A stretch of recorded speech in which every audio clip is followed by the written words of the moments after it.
Olá pessoal, boa noite. Um erro aqui. Faz parte. Acontece. Não dá nada não. Dá nada não. Ao vivo é assim mesmo. Boa noite pessoal, tudo certo com vocês aí? Pessoal aí de casa está acompanhando aí mais um Londrina Pod. Seu podcast de quinta-feira aí, às 20 horas. Hoje com um convidado ilustre aí, o nosso deputado estadual, o Jairo Tamura. O Jairo Tamura que foi vereador em Londrina. Quantos mandatos, Jairo? Três mandatos, né? Três mandatos. E hoje aí representando Londrina lá na Assembleia. E, diga-se de passagem, representando muito bem, né, Jairo? Pois é, nós estamos trabalhando, né? Entramos agora. Boa noite, Gustavo. Boa noite a todos os ouvintes. É importante a gente mostrar o quanto que a nossa entrada dentro da Assembleia tem que fazer a diferença representando Londrina. Acho que todo o vapor, toda a força, todo aquele esforço para a gente trazer nesse tempo que nós estamos com o deputado, o melhor para Londrina nós estaremos fazendo. Exatamente. O Jairo, deputado Jairo Tamura, eu tive acompanhando esses últimos tempos o seu carinho, o seu apego com o pessoal do autismo, né? E a gente veria, eu falo assim, você parece ter um sobrinho que é autista. Isso, tem. E foi isso que te levou a conhecer mais sobre o autismo ou você... Ele tem 36 anos, é ele que tem... Não. Meu sobrinho é novinho, é novinho. Tem 5 anos, né? Ele é neto, então é sobrinho... É sobrinho por parte da minha esposa, sua esposa, né? É filho do meu cunhado. Mas já veio isso aí por conta dele ou você já tinha um... Tem hora que a gente vê que acho que tem algum sinal de Deus, né? Então, mas na verdade aconteceu em 2016, né? Eu trabalhava como consultor e tenho uma amiga, na verdade, que tem um filho chamado Enzo. Ele já deve ter seus 14, 15 anos aí, ou mais, que eu não sei a idade dele certo. Mas ela me relatava muito durante as nossas conversas diárias sobre essa dificuldade do autismo. Na época, em 2015, 2016, não tinha nada de estudos, nada que pudesse balizar como seria o futuro de um autista, né, de uma família com autismo. Então, ali nós começamos sempre... Eu fiquei até emocionado com todos os relatos dela em relação ao dia a dia do filho, Enzo, do dia a dia da família. E nisso eu fui começando a aprender um pouco mais. Aí nesse inteirinho eu teve eleição para vereador, eu fui eleito. E diante disso, o primeiro passo que eu fiz com a minha posse foi ligar para ela. Eu falei para ela, Rosilene, eu preciso conversar sobre o teu filho, sobre o que nós agora temos que fazer. A partir dali foi uma construção, na verdade, um planejamento do como que a gente poderia fazer. Eu sei que muitos defendem o autismo em todo o país. Eu não quero concorrer com ninguém, pelo contrário, eu quero ser um somador de esforços para a gente poder fazer com que a vida dessas crianças, a vida desses adultos hoje, tem muitos ainda, possam ser independentes. Ele tem uma característica própria, o autismo tem uma característica inerente ao autismo, graus diferentes, mas aí ainda assim a gente começa a ter percepções que nós temos que começar a avançar nesse setor. Aí depois disso, depois de um certo tempo, veio o meu sobrinho, eu vi ele nascendo e depois de um ano e meio, eu percebi uma certa diferença no comportamento. O pai dele é médico, na verdade, um ortopedista, e nesse comportamento o pai, que é médico, não via. Não sei se é o dia a dia dele de ver o filho, mas eu vi a diferença. Aí eu comecei a conversar com ele sutilmente, porque muitas vezes a gente não quer indicar uma forma de você falar que é ou não é.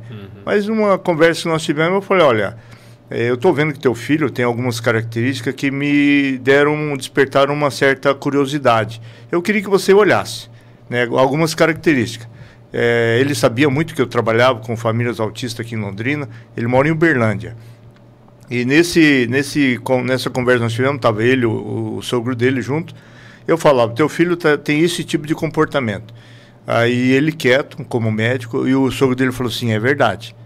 Eu falava, olha, ele não olha nos olhos, tem algumas reações de brincadeiras que ele não percebe qual a percepção da brincadeira. Ele não reage com sentimentos. O sogro dele é verdade. Tem muitas vezes que ele não gosta que abrace ele, né? Aí o sogro dele assim, é verdade. E o pai dele quieto. Então, ele não fala... Porque às vezes não quer aceitar. Não quer aceitar. Muitas vezes é essa barreira. Aí, com 1 ano e meio, não falava nada, não falava nem pai, nem mãe. Olha a emoção que tem um pai ou uma mãe quando o filho fala uma palavrinha. Demais. É muito gostoso, né? Eu tenho 2 filhos grandes já, mas é a emoção muito forte quando é um pai ou quando é a mãe que recebe o filho falando pai ou mãe. Então, tudo isso eu falava para ele, ele não falava nada, mas o sogro dele falava. Eu falei, olha, eu não estou falando que eu queria que você estudasse sobre esse caso. Eu queria que você levasse a um profissional que conhece o autismo. Pode ser que não tenha nada, pode ser que é um atraso, mas verifica isso, por bem do teu filho. Não por bem teu, mas o bem do teu filho. Aí nisso, depois de 3 meses, aí minha esposa conversou com a minha sogra. Aí minha sogra falou que o Rafael, que é o nome dele, falou assim, o Rafael está fazendo terapia. Eu falei, bom, isso é legal. Descobriu. Algo tem. Aceitou. Aí, depois que eu cheguei, depois de 6 meses lá, eu vou 2 vezes por ano lá para visitar minha sogra, meus cunhados lá. Aí ele me pegou no canto e falou, Jair, depois que você me falou, eu comecei a prestar um pouquinho mais de atenção e vi que tem alguma coisa que eu não via. Aí eu fui no pediatra, o pediatra falou assim, tá tudo normal. Né? Tudo normal, ele não fala, ele faz xixi ainda, não tira a fralda, ele tem dificuldade em muitas coisas. Mas tudo normal, com o tempo vai vir. Mas, Gustavo, tem criança com 10 anos que não fala quando tem o autismo. Uhum. Então, tem alguns sinais que, se você não entrar precocemente, ele pode atrasar e vai prejudicar demais a criança. Né? Aí, ele levou no segundo pediatra. O mesmo segundo pediatra também falou que era tudo normal. Mas o mineiro, do jeito que ele ficou desconfiado. Ele falou, mas não é possível, tudo isso que eu estou vendo, eles não estão vendo? Né? Aí ele pegou, levou no neuropediatra. Né? O neuropediatra bateu, olhou, fez algumas coisas, ele já deu o diagnóstico, tem um autismo grau 1. Então, aí que caiu a ficha. Né? Caiu a ficha, aí ele começou de cara, depois de tanta conversa que nós tivemos, ele começou já a fazer as terapias com fono, né? com TO, ele pegou o fisioterapeuta para ajudar. Né? Então, eu chegando lá, eu fui levar, já sabendo que tinha algum sinal, eu levei um brinquedinho de autismo, que seria mais que autismo sempre tem algumas coisas que são repetitivas, algumas coisas assim. Aí eu levei um brinquedinho que eu comprei especialmente para ele, mesmo sabendo que não era. Né? Aí nessa conversa que ele me falou, eu dei o presente para ele, e de cara o pai dele falou assim, olha, Rafael, olha o tio Jairo, dá um abraço nele. Aí ele já veio meio timidamente, mas veio e me abraçou. Eu falei, mudou sensivelmente. Aí que ele me falou, relatou tudo, aí eu vi quanto que é um progresso se você diagnosticar precocemente, sabe? O mais rápido possível. Muito mais. Então hoje ele já fala, mesmo com dificuldade, mas ele fala as palavras, conversa com os amiguinhos, né? Brinca com os amiguinhos, né? Tem sensibilidade para muitas coisas que não poderia, o autismo tem uma dificuldade, mas isso aí tudo formatou com uma criança que hoje já é social. É sociável, que ele pode brincar com as crianças, pode frequentar normalmente uma escola e possa trazer menos consequências no futuro. Eu acho que isso tudo são índices que nós temos que começar a perceber. Aí, depois disso, eu já fiz 8 leis aqui na cidade de Londrina. Tem algumas interessantes até, viu, Gustavo? Porque, assim, nos relatos das mães, falava assim, olha, eu tenho que fazer a carteirinha do meu filho, né? E como que eu vou fazer a carteirinha se não tem nada que significa que ele é autista? Eu tenho o laudo. Né? E o laudo, eles pedem um laudo atualizado. Você já imaginou se você for num neuro hoje, pagar uma consulta? A consulta varia. Primeiro que o SUS não tem. Vai demorar um monte de tempo para qualquer um é 500, 600 pau. Isso. Uma consulta normal é 600 reais. Como que uma família pode dispor de 600 reais a todo ano para atualizar? E o autismo não regride. Quando foi diagnosticado, ele não regride. Então, nós temos uma lei aqui que é permanente. Deu laudo do médico profissional, está laudado pro resto da vida.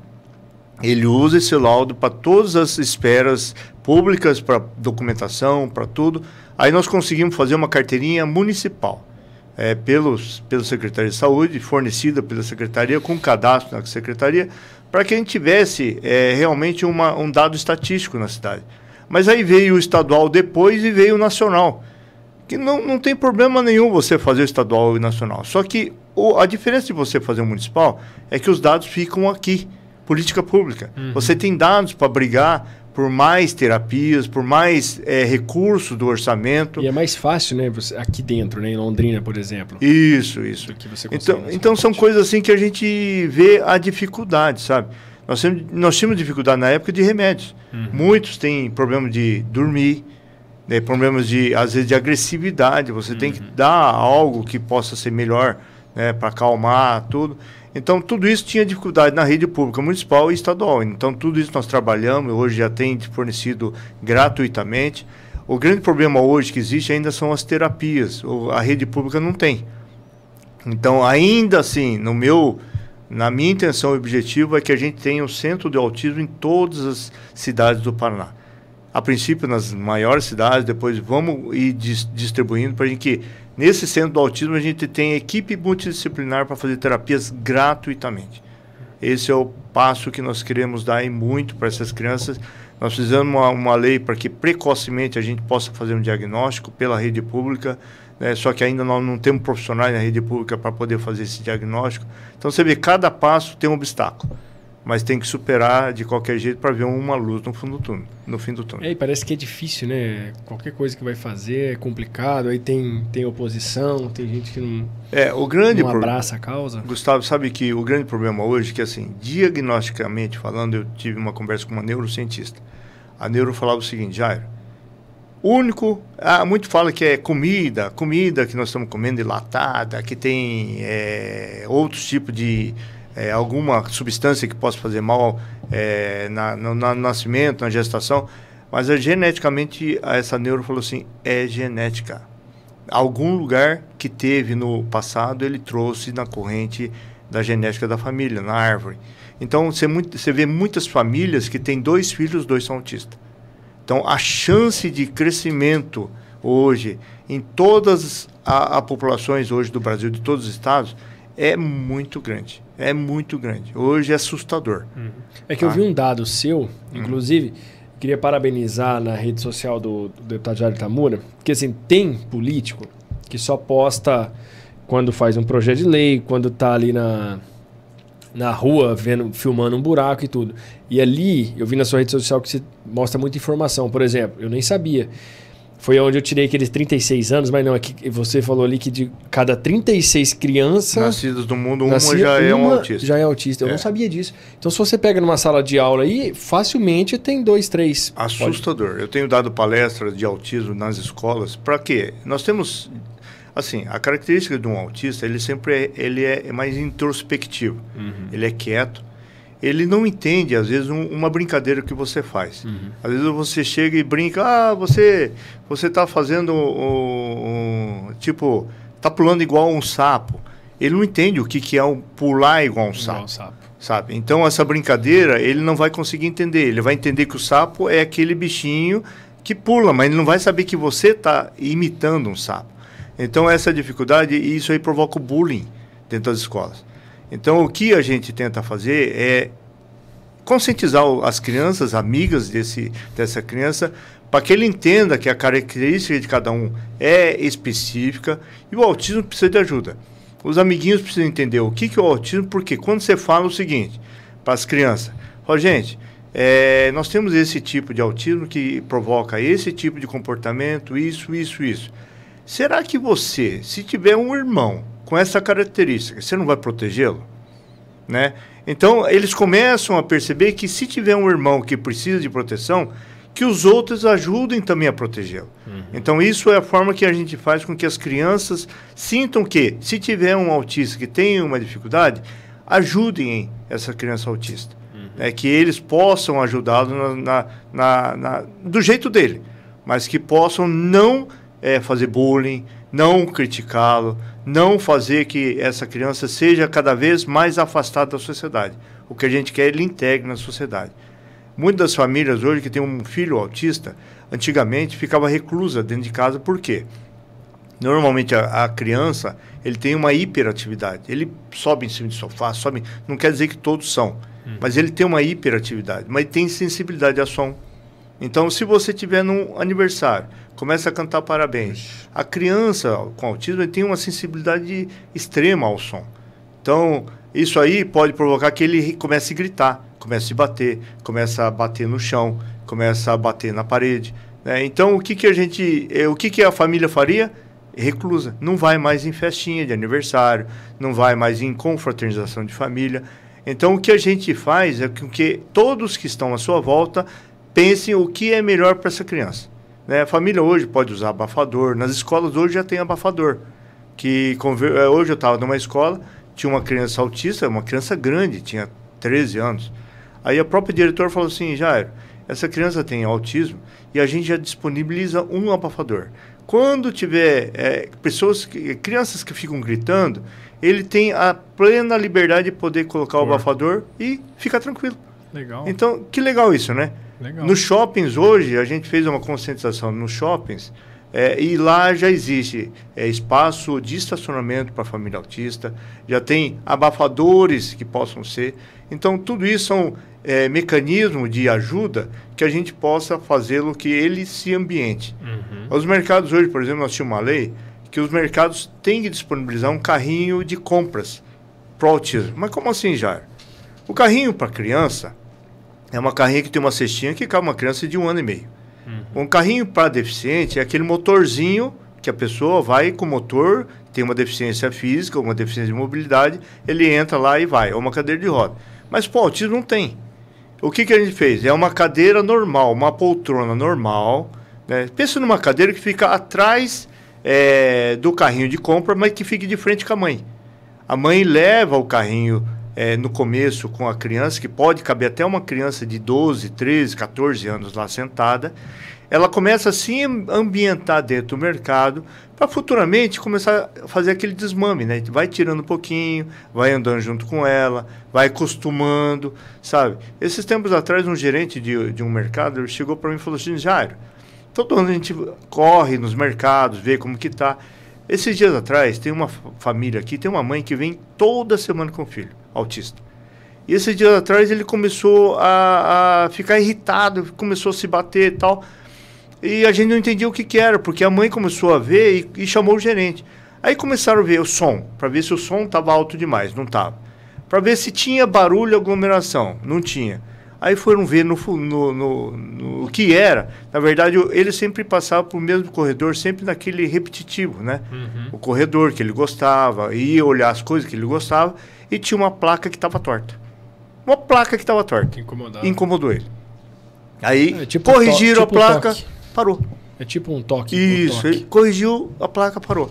Então você vê que coisa simples. E se a gente não estiver olhando isso, talvez a crise perdure. A crise possa incomodar ele, mas incomoda todo mundo. Um dia eu estava no shopping em Curitiba, eu vi uma mãe, bem no comecinho, quando estava lá em 2017, e uma mãe deitada no chão com uma criança de 5, 6 anos. Aí deitada no chão, e todo mundo lá, todo mundo que passava, Gustavo, falava assim: essa criança birrenta, essa criança teimosa, tem que bater nela, tem que fazer um monte de coisa. Aí eu cheguei, eu já conhecia mais ou menos o que era o autismo, falei: mãe, a senhora está precisando de ajuda? Ela falou: meu filho tem autismo. Entendi, só isso. Aí eu peguei, chamei o segurança e falei: olha, você fica do lado de lá, eu fico do lado de cá. Se as pessoas pararem, explique: olha, essa criança está com crise de autismo e precisa de sossego, precisa de espaço e não precisa de crítica e não precisa também de palavras altas. Tá bom, tá bom. Ele ficou lá de lá, eu fiquei do lado de cá. Em 5 minutinhos a mãe soube acalmá-lo. Deitada no chão com o filho, a mãe sabe acalmar a criança. Acalmou, levantou, agradeceu e vida que segue, e vida normal. Só que são fatos que... Aí eu percebi que nós tínhamos que preparar todos para que eles consigam entender o que é o autismo. Aí nós fazemos palestra em shopping para as pessoas que fazem parte da segurança e limpeza. Porque não adianta a gente falar em muitas situações, mas cada um é situação diferente. Então, a limpeza e a segurança é que mais aproxima das crianças na hora que precisam dela. Uhum. E esse é o trabalho que nós fazemos e nós agora vamos estender para o Paraná inteiro. Que legal, cara. Mas deve ser assim... deve ser, claro que... Mas é triste, né? Porque, querendo ou não, imagina a situação dessa mãe ali e tudo... Deve muito passar triste, muita muito coisa. E ainda vem as pessoas criticando ali o filho, né? Porque geralmente que nem a criança birrenta não critica a mãe, né? A criança a mãe critica o filho, mas aí que é pior afeta, ainda. Né? Afeta mais ainda. Afeta a criança, mas afeta mais a mãe. Então é melhor até criticar a mãe do que... É verdade, é verdade. Ô Jairo, você já foi prefeito em Londrina, né? Pois é, eu fui prefeito interino numa época que eu estava como presidente da Câmara. Aí o prefeito, na época, Marcelo Bellinati, ele me deu essa felicidade de poder estar na prefeitura. Foi um tempo curto, mas deu para perceber muito a dificuldade no executivo. A dificuldade porque eu entendi pelo lado legislativo. Então, pelo lado executivo, eu comecei a estudar muito sobre as licitações, comecei a acompanhar todas as obras que estavam na cidade. Para se ter uma ideia, um exemplo que eu tive. Eu fui lá no Acapulco, lá na Zona Sul, e estava para ser inaugurado a reforma do estação do Acapulco. Tá? Mas nesse inteirinho, eu fui lá e comecei a perceber e andar lá na estação e ver por que estava parado. Eu falei, mas eu quero saber o que aconteceu aqui. Aí eu fui pegar o engenheiro, fui pegar o mestre de obras, fui pegar todo o corpo da licitação e nós fomos entender o quê? Fizeram um projeto, tá? E tudo o que for feito no projeto, aí tinha a energia elétrica, tá? Só que tinha um poste que estava no meio do caminho do ônibus. Ô, gente, pelo amor de Deus, gente. Como que vocês não tiram um poste antes de fazer essa reforma? E por que não trabalha? A reforma não dura um dia, um mês. Ele dura 1 ano, 2 anos. Por que não tirou esse poste antes para a gente fazer a obra? Né? Isso é um sinal. Segundo sinal, muitos alegam, quando é uma licitação a céu aberto, que é o ar livre, eles sempre alegam que chove. Gente, nós sabemos a época que chove. Forma tempo de chuva lá em Curitiba, lá os caras falam, vai chover, né? Vambora. Pelo amor de Deus, né? Nós sabemos o tempo que chove. Se você olhar pelo índice de chuvas, é claro que pode chover hoje, pode chover amanhã, mas você sabe mais ou menos que meses secos são junho, julho, agosto, né? Setembro já começa a chover, janeiro já chove mais.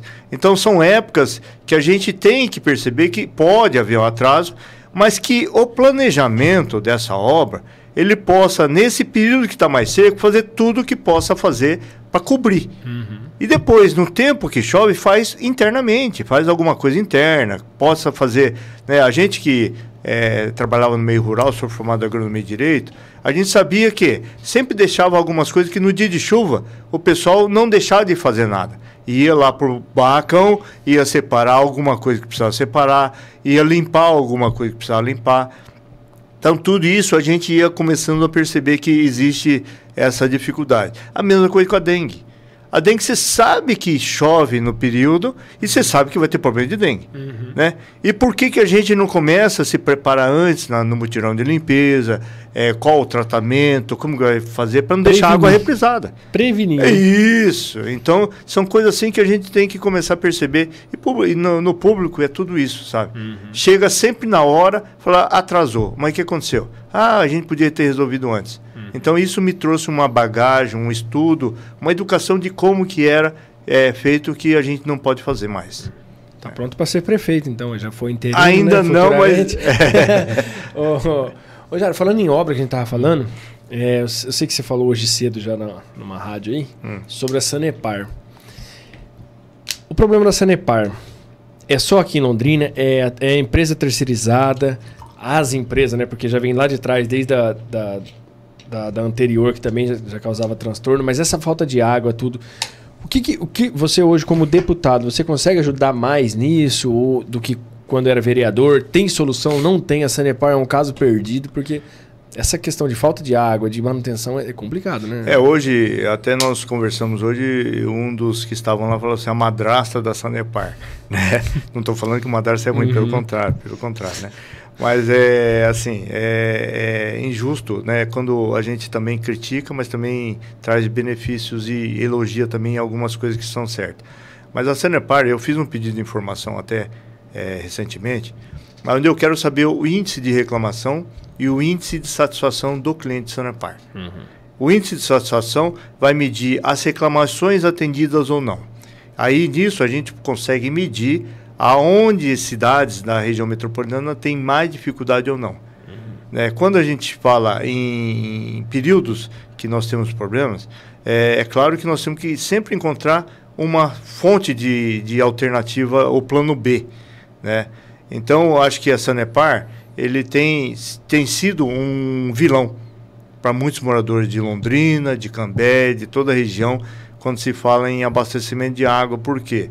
Eu acho que nós temos que perceber que a água é um bem indispensável para a vida. A água que faz a comida, é a água que faz o nosso dia diário de higienização para tomar um banho, e a necessidade é iminente, tá? Você já foi para a praia, né, Gustavo? Às vezes você vai na praia. Eu tive agora esses dias, nesse começo de ano no estado de São Paulo. Eu aluguei um apartamento lá para me ficar com a minha família, e o que aconteceu? Faltou água. Então, tem certas coisas que a gente não imagina o porquê. Por exemplo, tem várias praias do Paraná que eles sabem que na época de temporada ele tem uma quantidade muito maior de pessoas que frequentam, né?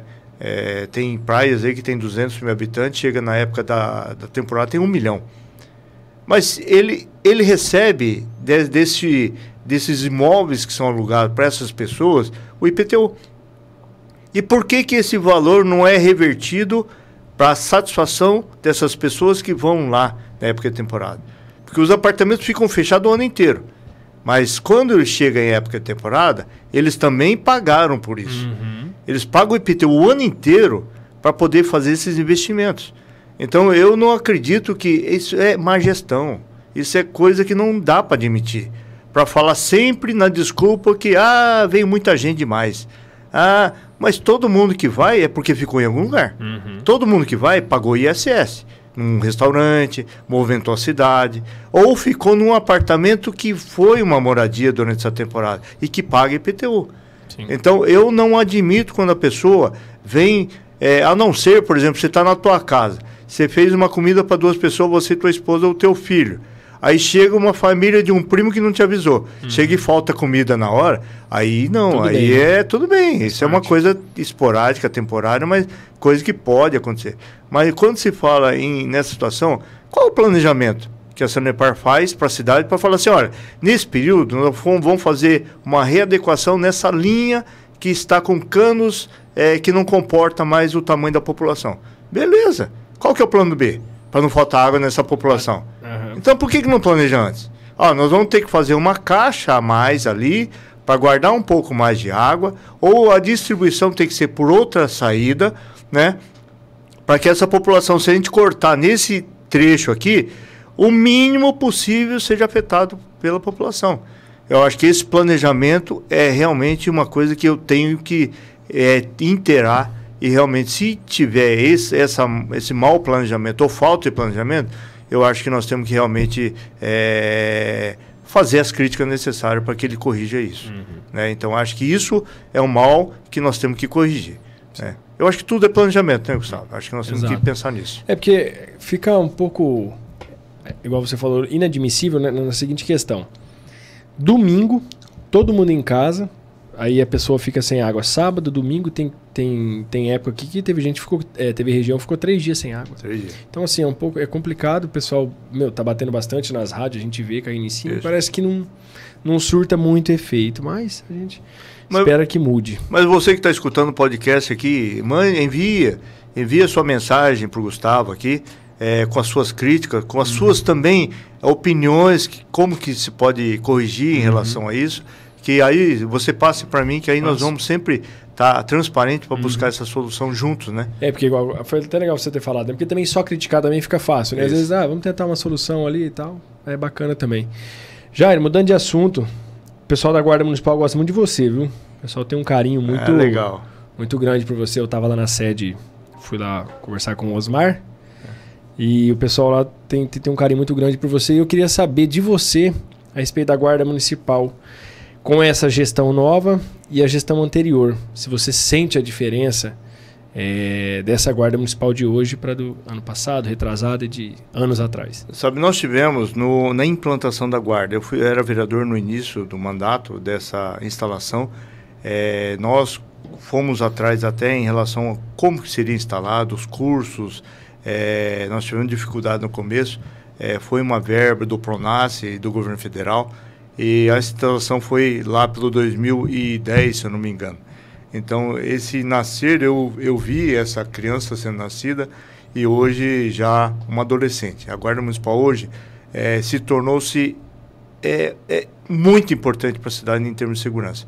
Hoje a Guarda Municipal, se não existisse, eu acho que a cidade poderia ter em situações piores de índice, piores em todos os cenários.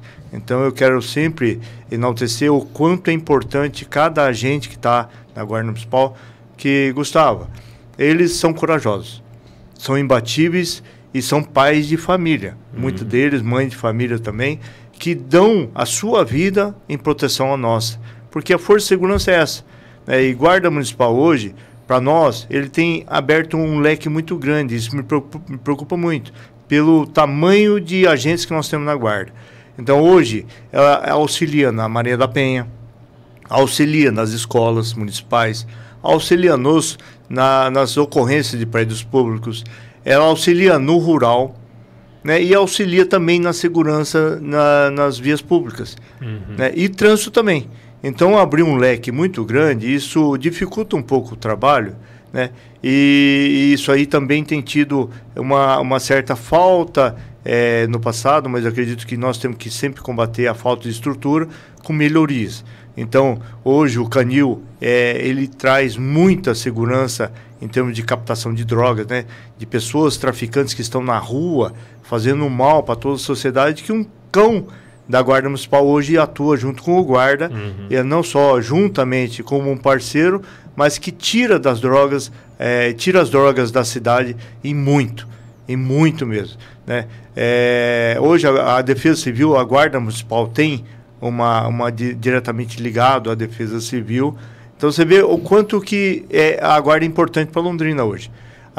O tamanho da Guarda hoje, nós precisamos aumentar o número de agentes, pelo menos para ter uma eficiência melhor e para ter uma adequação nos plantões e nas trocas de turnos, né? Então, para não sacrificar os que já estão em horários excessivos, né? Então, isso é uma situação que nós precisamos ver. Mas a Guarda hoje realmente estão de parabéns pelo que tem, mas que nós precisamos trabalhar muito. Hoje tem uma sede própria, mas está muito ainda além de ter uma estrutura.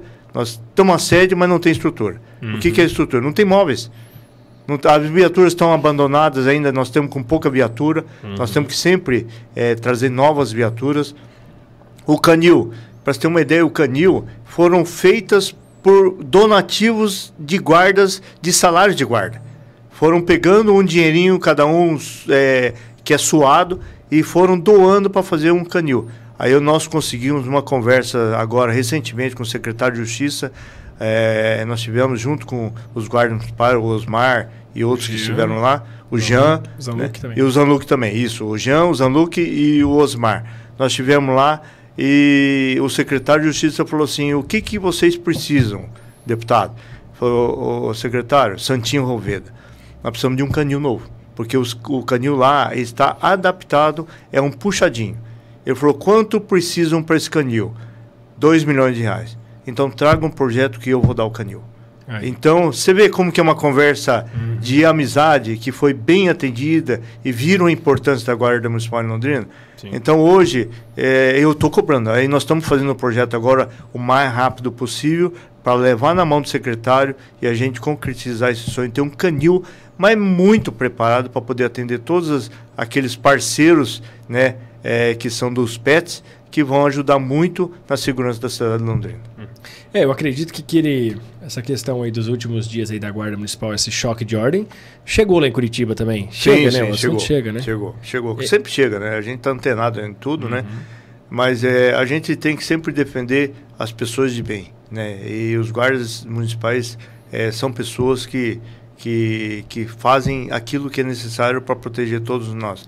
É claro que em todos os cenários hoje, em qualquer profissão, em qualquer classe, sempre tem alguém que possa estragar. Mas é um outro, mas eu acredito muito na corporação em si, né? Então nós temos que realmente trabalhar para trazer mais viaturas, mais estruturas e para a gente poder dar toda a segurança necessária para eles, esses agentes que vão defender a gente em todos os cenários na cidade de Londrina e região. Gestão hoje tem, né, Jairo? Gestão Questão tem. de gestão hoje, o pessoal está com o boa secretário vontade, né? de Defesa Social, o Felipe Juliano, é um amigo meu, um parceiro, pessoa competente, pessoa que já conhece, ele já foi PM, então ele já conhece o tema segurança pública. Ele conhece a fundo e conhece o que ele pode fazer. Né? Uma pessoa que tem um entendimento claro do que é melhor para a cidade e está fazendo um bom trabalho, sabe? O Felipe Giuliani, junto com todos os agentes de diretoria e gerência também, eles são pessoas que sabem o que fazem e têm um planejamento do que eles podem fazer no futuro. É isso que é bacana, né? Ô, Jairo, você veio aqui para Londrina fazer o quê? Parece que você veio nas escolas aí fazer o quê? Você foi fazer uma visita lá ou foi levar dinheiro lá pro pessoal? Na verdade, nós tivemos essa semana, eu fui domingo para Curitiba, terça-feira à noite, eu cheguei terça-feira, 1h da manhã, lá de Curitiba, foi terça-feira. Ontem, hoje é quinta, né? Hoje é quinta. Hoje é quinta, eu tô perdendo o tempo. Quarta-feira, eu tive que ir para Paranavaí, nós tivemos uma sessão itinerante lá, eu tive várias reuniões na parte da manhã e à tarde eu já fui para Paranavaí. E hoje de manhã, eu cheguei de Paranavaí ontem 1h da manhã, já estive numa rádio hoje 7h da manhã fazendo uma entrevista e fiz entrega para 3 escolas de uma verba do Escola Mais Bonita. São mais de 12 escolas contempladas estaduais, escolas que nós estamos levando um recurso que nós temos pelo nosso orçamento, né? Nós trouxemos para 12 escolas, R$100 mil para cada escola.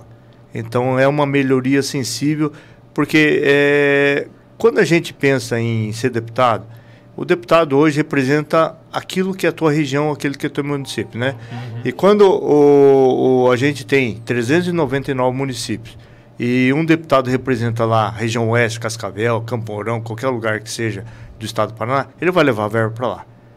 E eu, como deputado de Londrina, por isso que é importante a gente ter representante de Londrina, sabe? Porque quando eu fui lá, a primeira coisa que eu fiz, como que eu vou levar dinheiro, recursos para a gente melhorar a educação.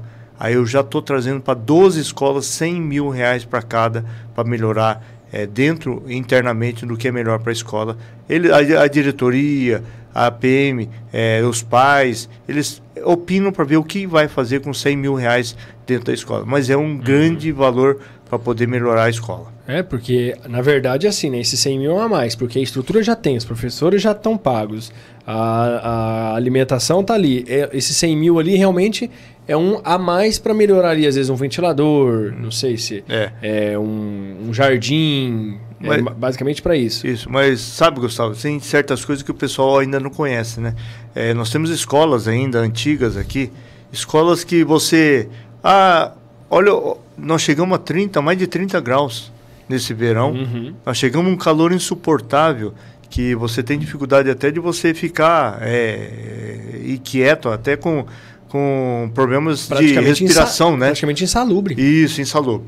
Então imagine as escolas que bate o sol quente num vidro que não tem proteção nenhuma e que o calor vai tudo para dentro da escola, da sala de aula. Aí nós pedimos um ar-condicionado.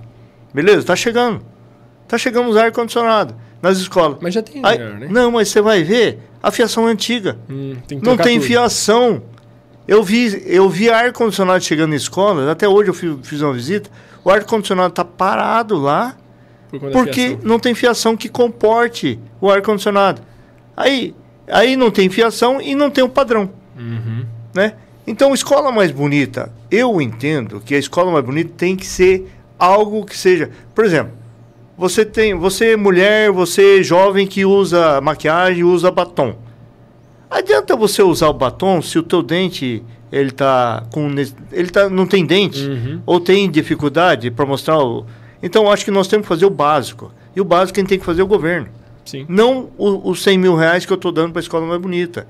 Eu acho que nós temos que fazer o básico, trazer com dinheiro, verbo do governo estadual, o padrão, toda a fiação elétrica condizente, aí sim a escola mais bonita vai atuar, levando mais ar-condicionado, levando mais pintura nova, melhorias no banheiro, melhorias na cantina, melhorias no pátio. Tudo isso é para deixar a escola realmente bonita para as crianças e para a família que é de toda a região, né? Porque tem esses pequenos detalhezinhos também que a gente até entende. Porque pô, você vai fazer um pedido de verba para o Estado para fazer uma manutençãozinha pequenininha. É burocrático, é demorado. E você tendo ali esses 100 mil em caixa, fica mais rápido. Tem que ser para uma coisa que seja realmente aquela necessidade que você possa deixar a escola melhor. Não para fazer uma coisa básica, né? Sim. Então, acho que nós temos que melhorar realmente isso. E nós estamos brigando para isso. Falando de escola, projeto de lei embarque e desembarque. Isso. É seu? É recente, é bem antigo esse projeto que já virou lei. Outra dificuldade que a gente viu é que na frente das escolas normalmente tinha aquela insegurança. Insegurança que a gente via das escolas que não tinha faixa de pedestre, não tinha velocidade limitada, passava-se carros correndo demais, que são em avenidas. Tinha, às vezes, um agente que é de uma escola que ficava na frente ajudando, mas totalmente irregular. Então, a gente pensou muito nessa proteção às crianças pequenas, porque eu cansei de levar meu filho para a escola. Eu cansei de levar os meus filhos e preocupava muito na segurança deles. Se ele correr, como que vai ser atropelado? Se ele pegar e tiver que atravessar uma rua, como que vai fazer? Então, isso é tudo preocupação. Então, nós fizemos esse projeto do embarque e desembarque, podendo ter a possibilidade de ter um auxiliar com apetrecho de segurança, com apito, com bandeirinha, sinalizado com sinais tem aquele colete, né? Coletinho que possa visualizar que é colete refletivo, né? Refletivo, né? Pintura de faixa de pedestre em frente à escola, faixa elevada de pedestre, que ainda não tem, mas nós temos que trabalhar muito para ter em todas as escolas, mas no mínimo ter uma faixa de pedestre, né? Com sinalização de redução de velocidade, em todas as frentes de escola tem que ser 30 km por hora. Não pode ser 50, 60, não, tem que ser 30 km por hora. Então a criança tem que se sentir segura, para falar que ali ele tem proteção também. Então, o embarque e desembarque foi uma lei muito importante para a gente poder também levar. Você vê, ninguém sabe, né? Às vezes a gente faz uma lei para ser cumprida e começa a ser cumprida, mas acha que é normal. Comum. É comum porque é o dia a dia. Mas se a gente não perceber da legalidade, a gente não consegue ver. Aquela lei também do bolsão, né? E se não vira lei, a prefeitura também não faz. Não faz. Então, nós sempre obrigamos a ter cumprimento da lei. Né? Os bolsões de moto. Na hora que nós começamos a ver, não tinha. Né? Não tinha. Eu gosto de moto. Eu sou motociclista. Eu ando de moto. Para cima e para baixo. Aí eu via que os corredores, a moto sempre quando parava no semáforo, as motos ficavam no meio dos carros. Quando ou em cima pequena, do pedestre, né? O cara mais ou em cima do pedestre, na faixa de pedestre. Então, o que nós... Aí começamos a estudar. Existia sempre que esse bolsão ainda é experimental. Não tem nada de legislação que permita que se use o bolsão. Não é regulamentado. Ele tem que pedir uma autorização para o CONTRAN para poder fazer o bolsão.